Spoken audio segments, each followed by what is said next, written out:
আসসালামু আলাইকুম, কেমন আছেন সবাই? আশা করি সবাই ভালো আছেন। তো আজকে আমরা চলে এসেছি এই যে আর নতুন একটি সাইডে কাজ করব। তো মূলত দেখানোর জন্য আসছি। তো এই যে আমরা এইখানে কাজ করব, মূলত টাইলস করব। আগেও করা হয়েছে, এই দিক দিয়ে করা হয়েছে মূলত।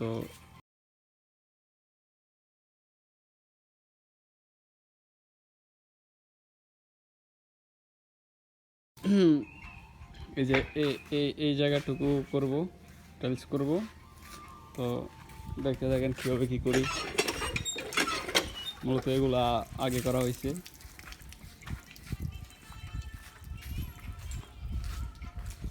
তো এখন দেখে থাকেন কীভাবে কী করি। প্রচুর রৌদ্রের মাঝেও কাজ করতে হচ্ছে, কারণ আমরা মধ্যবিত্ত। ঠিক আছে, তো আমাদের কাজ করতে হয় প্রতিনিয়ত। রোদ ডাজেন্ট ম্যাটার, কাজ করতে হবে। জাস্ট এনাফ, কাজ করতে হবে। এই যে আমার অ্যাসিস্ট্যান্ট, ও আমার সাথে সবসময় কাজ করে, মূলত পার্সোনাল অ্যাসিস্ট্যান্ট।